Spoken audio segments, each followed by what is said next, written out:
And Lisa, where's your box of bones? Lisa has bought her box of bones. Where were they? Did you find them easily? Deep in a cupboard. And what's absolutely wonderful about them is to feel a bone compared to this. There's no comparison. You know, just look at that shoulder blade and the light going through the... Whereas this guy's just... You don't get any sense of the different thicknesses of the bones, and these have a lot more shapes on them, where how the muscles really shape them. So delve in. And it is a bit disarticulated, so... Oh, yeah. Oh, I wonder what rib that is. There's a vertebra.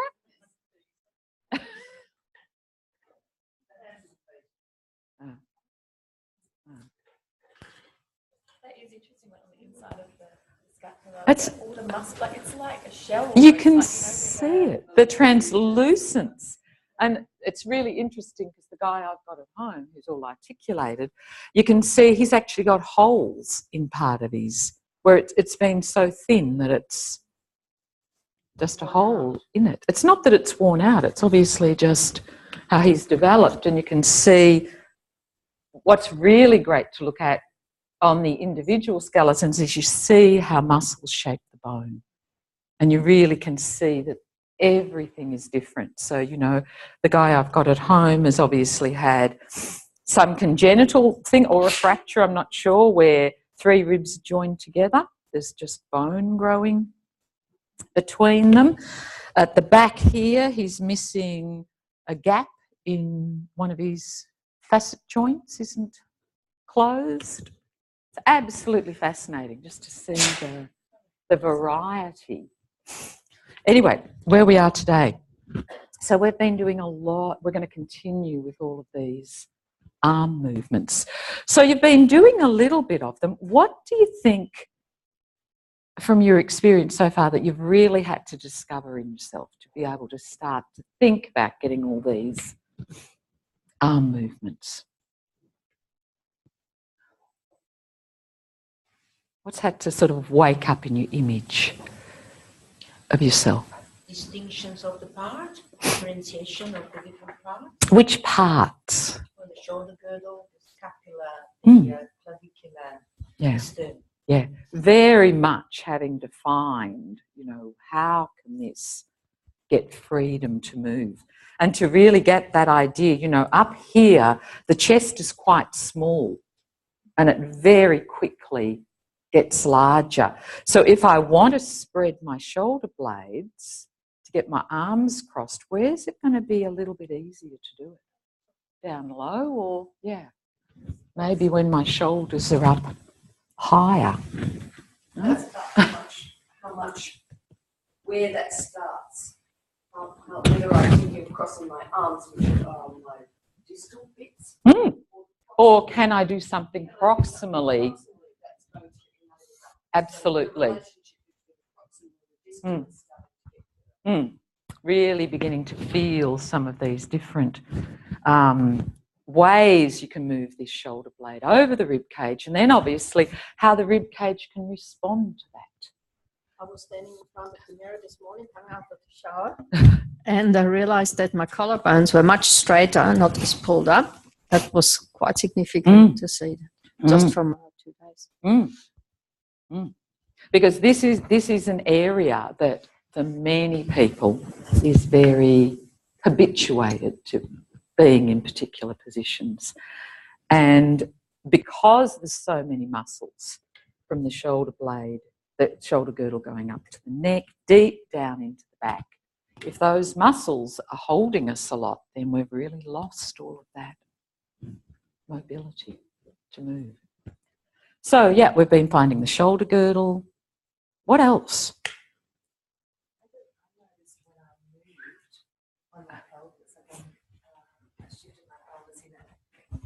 when I shifted my pelvis in a direction, it just helped Absolutely. something free up. I don't know why, but yeah. As soon as your pelvis can be part of your image. Anything else in the arms? So that's again the shoulder. Absolutely. A lot of what happens in the shoulder.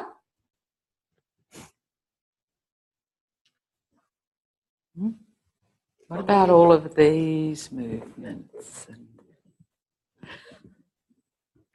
What do you have to find there? Yeah, forearms, wrists. For me, it was the distinction of turning over the ulnar. Absolutely, all of those. Yeah, the distinction between that you can turn over the right ulnar or over the radius. And all because the I've got different tennis shapes elbow. that your wrist and your forearms can make. Really, really important. So still more distal, but still absolutely imperative, and to realise if this doesn't move proximally, this is going to be harder. But as soon as we can find this, what can then become available further down in the periphery? And there's the relationship between this thing. Hello, I'm going to walk to it. Hello. The relationship between the shoulder joint that goes around and around and around, and then the joint between the elbow and the wrist that doesn't go around and around, but actually goes around in a rotation so that the bones, the ulnar and the radius, turn over each other, and all the different shapes that they make. The sense of 3D is quite alarming because it's inside as well as outside. Yes. And I know the alarming's okay because she's got a bit of a smile on her face when she's telling me.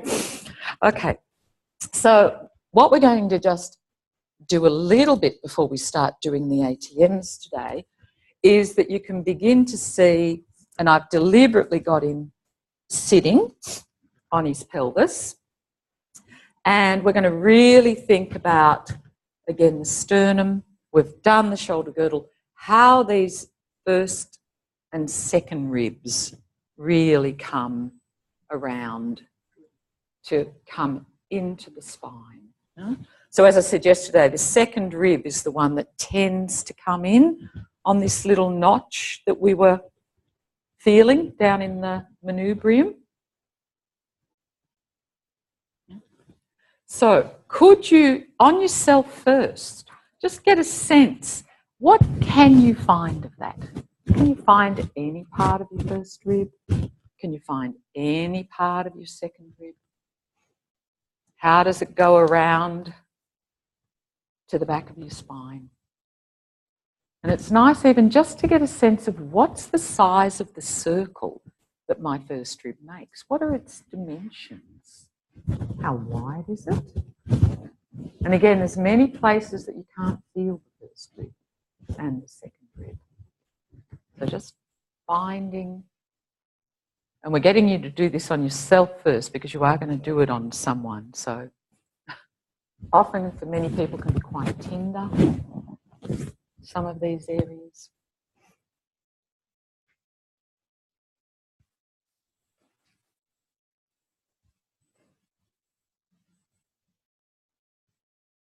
And what's really nice is to see how some of you, as you're doing it, are moving a little bit. So how does movement help you to maybe trace or find some of these parts a little bit more clearly in yourself?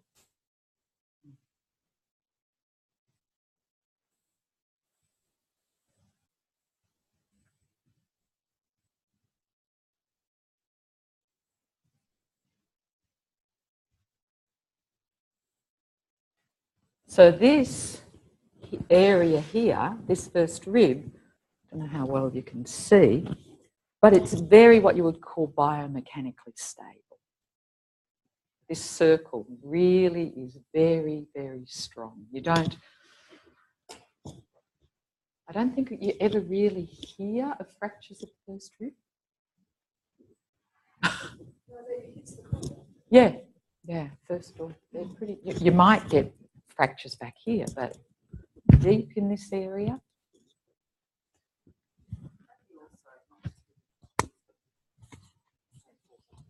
Partially by the collarbone.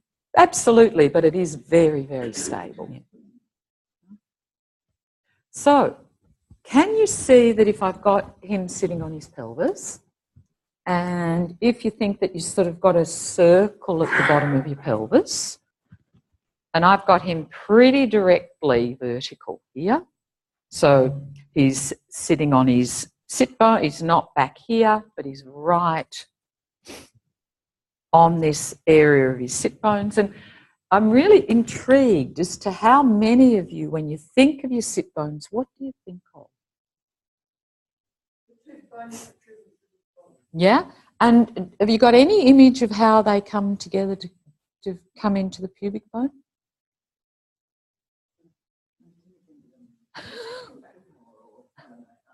Huh? So if I put him this way, yeah, that V shape,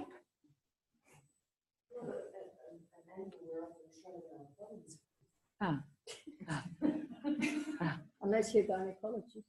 Huh? They kind of feel like they're further out when you feel them on yourself than on the He's a man. He's a man.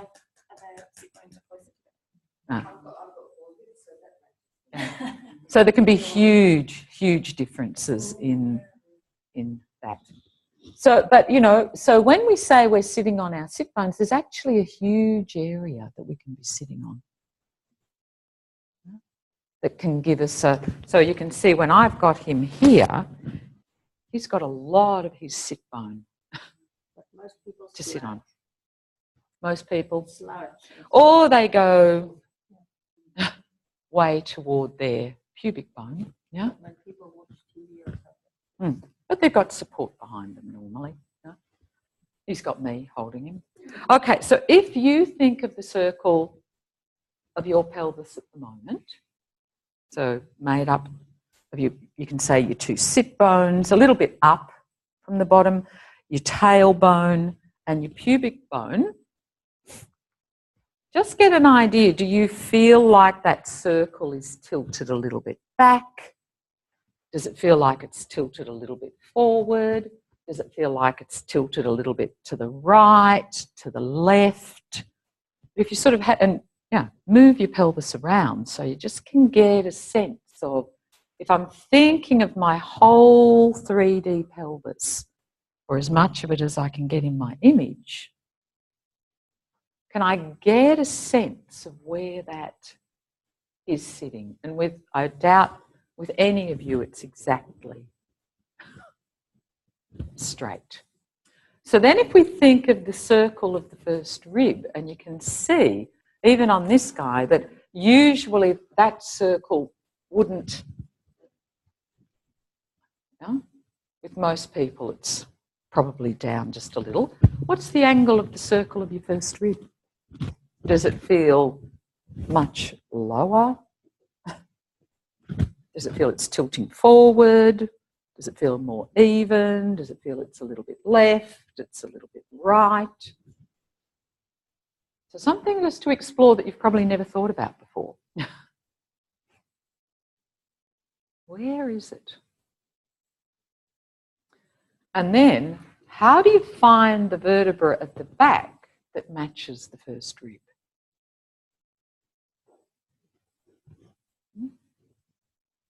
So the really easy way to do it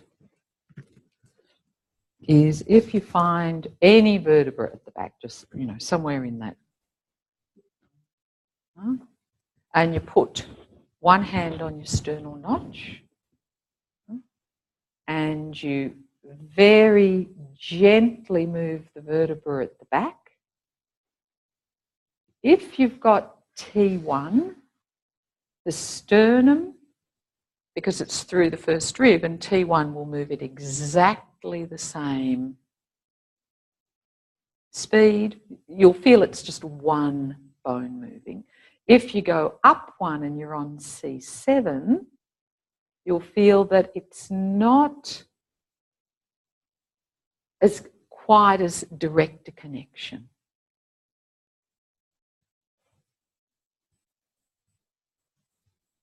you have a neck like a dowager's, I think it's quite difficult. I always find it very difficult.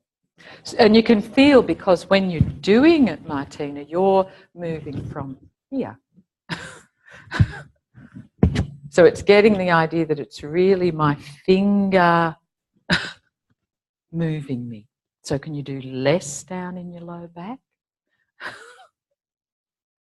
That's starting to get it. Huh? And again, absolutely depends on how much distinction, but that's the way, as you get clearer on this yourself, how you're going to tell in FI, whether you're on C7 or T1. Okay, so beautiful. As you're sitting there at the moment, just if you were going to have one hand where you think T1 is and one on your sternal notch. Yeah? And you were going to round your pelvis back a little bit. So you're rolling back a little bit, your pubic bones lifting a little bit. Just get a sense of how does your first rib follow that? How quickly does it follow the movement of your pelvis?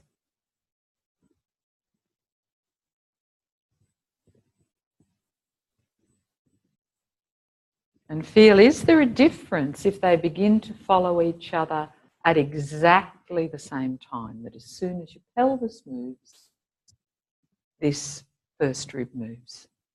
Does something different happen in your back if they both move at the same time?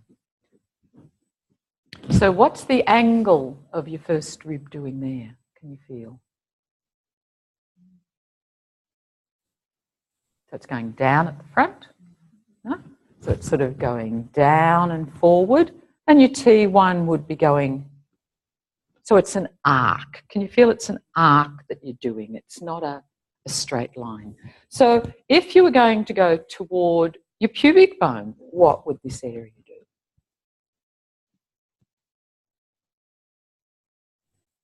And I'd say generally this is the movement that people don't understand as much, to get long in their belly at the front. No?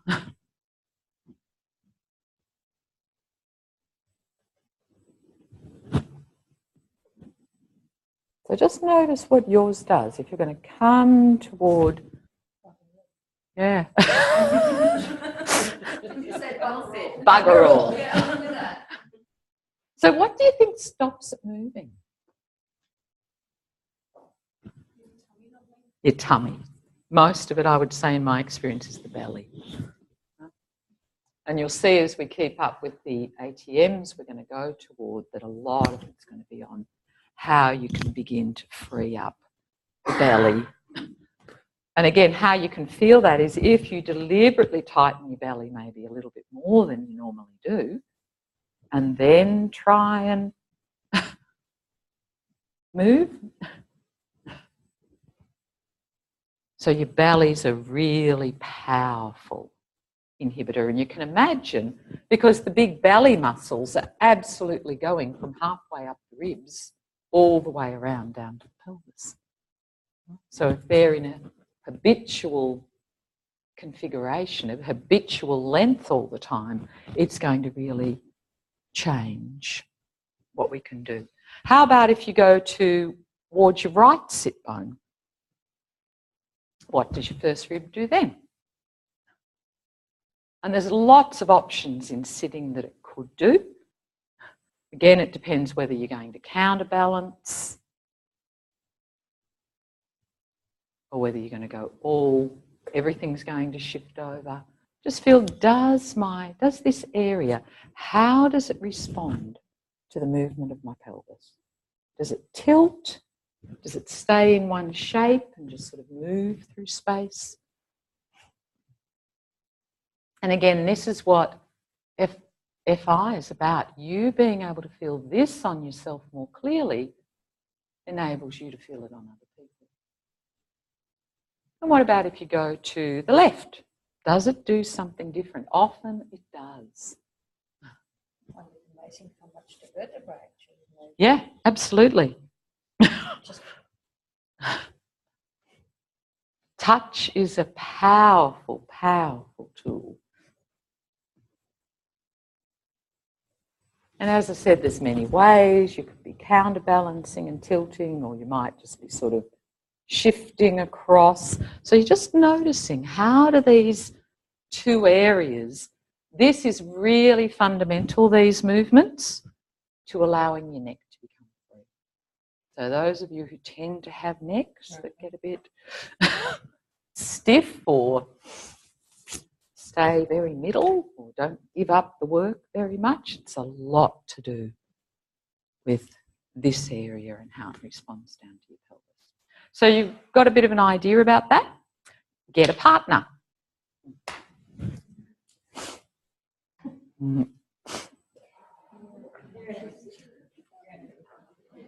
And can you remember the position we were in for the very first ATM we did on the first day?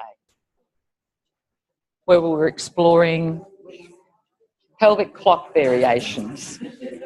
I'll give you a hint. Huh? So we had the soles of your feet together. You were leaning on your hands behind you. And again, you might, so one of you obviously is the observer. One of you is the doer. Has everyone got a partner?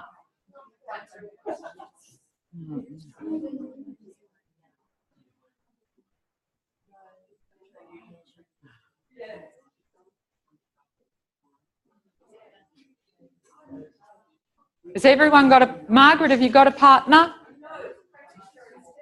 That's fine. You can absolutely do this with a practitioner. Absolutely.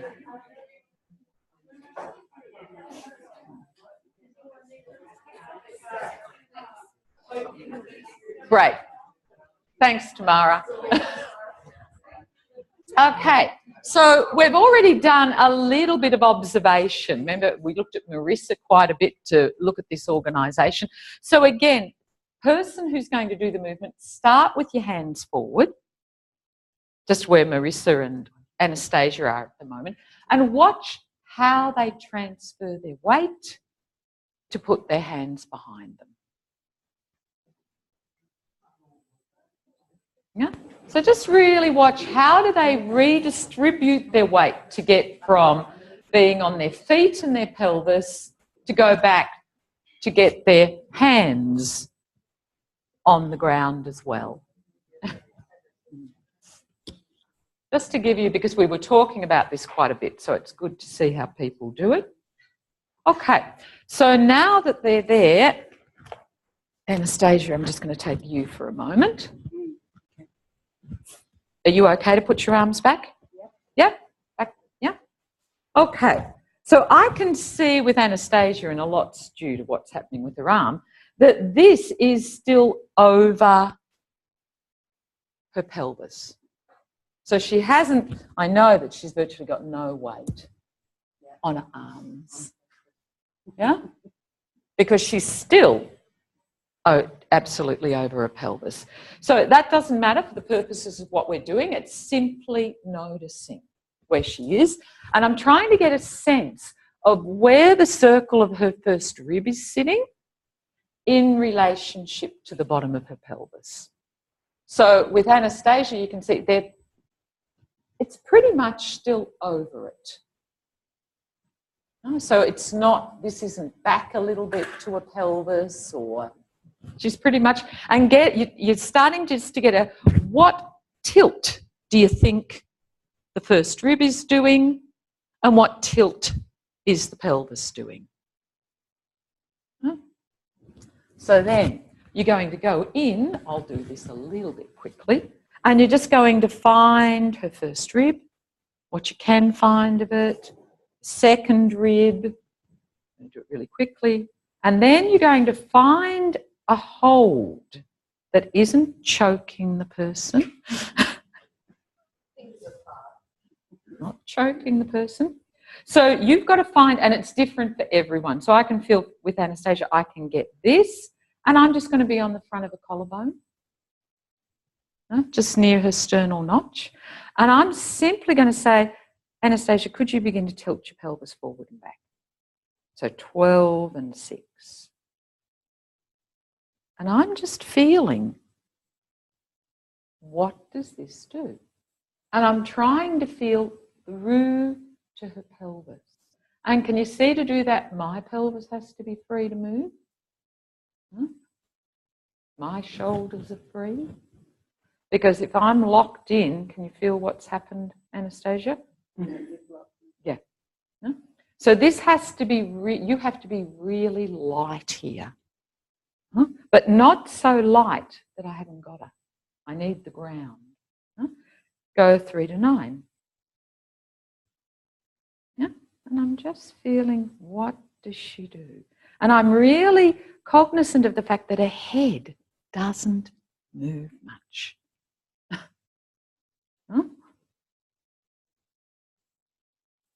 And then make a circle with your pelvis. So this would be going toward, remember when your knees were going forward to,